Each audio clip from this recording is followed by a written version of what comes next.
கேள்விப்பட்டதே அல்ல, வெறுமனே கண்டதை மட்டுமல்ல, கைகளினால் தொட்டதை. இன்றைக்கும் நான் அதான் சொல்கிறேன், தமிழ்நாட்டில் இருக்கிற சபையில் இருக்கிற பாஸ்டர்ஸு பாதிக்கு மேலே அவங்க தமிழ்நாட்டை விட்டு போயிடலாம். எங்கே போய் சொல்கிறீங்க?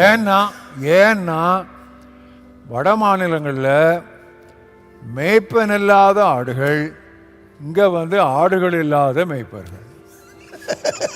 அதனால தான் கடலுக்குள்ளே மீன் பிடிக்காம அடுத்தவன் போட்டுக்குள்ளே தூண்டில் போட்டு மீன் பிடிக்கிறோம். அதனால தான் நீங்கள் மலையில் போய் மரங்களை வெட்டி கொண்டு ஆலயத்தை கட்டுங்கள், அதிலே நான் பிரியமாயிருப்பேன் என்று சொன்னார். இப்போ அப்படி இல்லை, மரக்கடையில் போய் வெட்டி வச்சிருக்கிற தூக்கிட்டு வர்றோம்.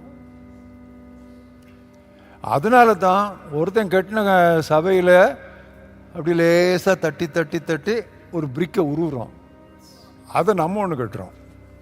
பேர் சொல்லணும், நான் நிறைய சொல்லுவேன். இது கர்த்தருக்கே சகிக்க முடியாத ஒரு அநியாயம். ஆண்டவர்கிட்ட சொன்னாங்கல்ல, எல்லாம் ஹீல் ஆகுறாங்க, பயங்கரமாக ஒரு ஹீலிங் நடக்குது, கூட 2 நாள் அங்கே இருங்க ஆண்டவரே. அவர் என்ன சொன்னார்? நான் மற்ற ஊர்களுக்கும் போக வேண்டும், அதற்காகவே அனுப்பப்பட்டேன். ஏன் இங்கே எல்லாம் முடியலையே, இன்னும் பரவாயில்ல, போ, மற்றவர்களுக்கும் போக வேண்டும். நானே நல்ல மேய்ப்பன் அப்படின்னு சொல்லிட்டு என்ன சொன்னார்? இந்த தொழுவத்தில் இல்லாத வேறே ஆடுகள், மற்ற ஊர்கள்.